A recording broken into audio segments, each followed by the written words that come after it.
के नेतृत्व में। सिंह साहब, आप सभी मान्यवर, आप सभी बुजुर्ग, आप सभी को मेरा सादर प्रणाम।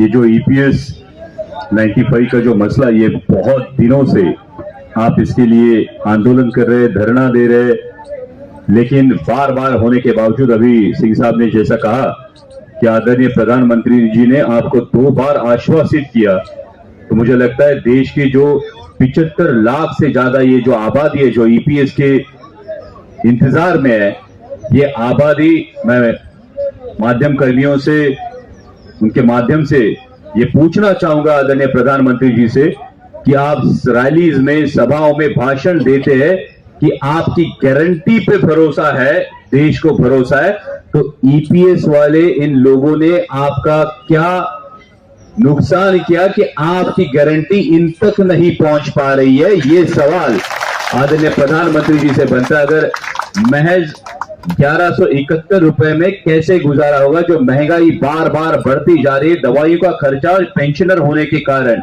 इनको कोई भी सरकारी योजना का लाभ नहीं मिल रहा है। ये मुद्दा हमारी फ्लोर लीडर आदरणीय सुप्रिया ताई सुले ने इस सेशन में भी उठाया।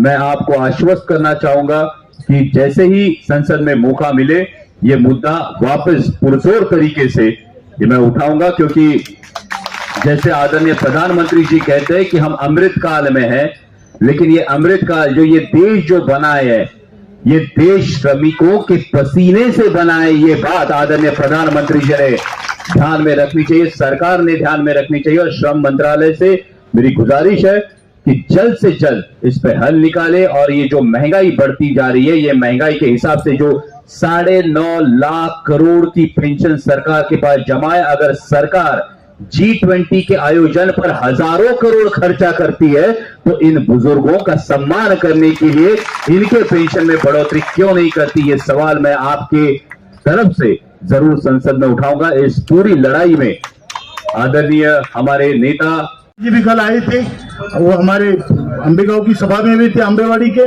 और उनको विषय पूरा मालूम है। परसों उन्होंने विषय भी उठाया था, हम उनके आभारी भी है। आदरणीय हेमा मालिनी जी ने भी हमें मदद की है।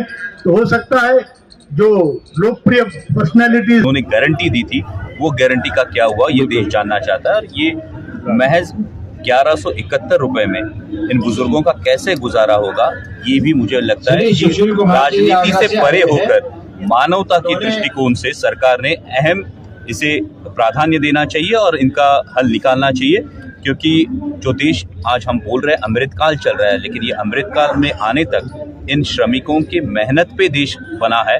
और इन श्रमिकों की इज्जत, बड़े बुजुर्गों की इज्जत सरकार ने करनी चाहिए। सरकार अपने उत्तरदायित्व से भाग नहीं सकती। लेकिन सर, बड़ी बात तो यह है कि जिस तरीके से पेंशनर यहाँ पे संघर्ष कर रहे हैं और खुद अपने ही पैसों के लिए संघर्ष करना पड़ रहा है, ये कितनी बड़ी बात है सर? ये बहुत दुर्भाग्यपूर्ण बात है कि जब चुनिंदा पूंजीपतियों का 25 लाख करोड़ का कर्जा राइट ऑफ कर दिया जाता है, तब पेंशनर्स का 9.5 लाख करोड़ सरकार के पास है। अपने ही पैसे पे जो ब्याज आएगा, वो उस ब्याज में से इन पेंशनर्स की पूरी मांगे पूर्ण हो सकती है, लेकिन फिर भी सरकार के कानों तक जू नहीं रेंग पाती। तो ये सवाल मन में उठता है कि क्या सरकार सिर्फ चुनिंदा पूंजीपतियों की सुनेगी?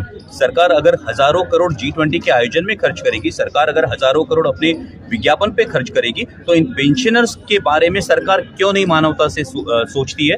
यही सवाल संसद में भी उठाने की मैं कोशिश करूँ। लेकिन सर, कल सुप्रिया सुले जी भी आए थे, उन्होंने भी आश्वासन दिया, उन्होंने हेमा मालिनी से बातचीत करने की बातचीत भी करी और वहाँ से एक पॉजिटिव रिस्पॉन्स भी करने की बात हुई। लेकिन क्या लगता है आपको कि और ये आंदोलन कितना दिन चलेगा, जो कि रिस्पॉन्स? ये आंदोलन जल्द से जल्द खत्म हो, इन जो पेंशनर्स है, इन पेंशनर्स की मांगे पूरी हो, यही हम सबकी कामना है। और इसीलिए हम सभी पुरजोर तरीके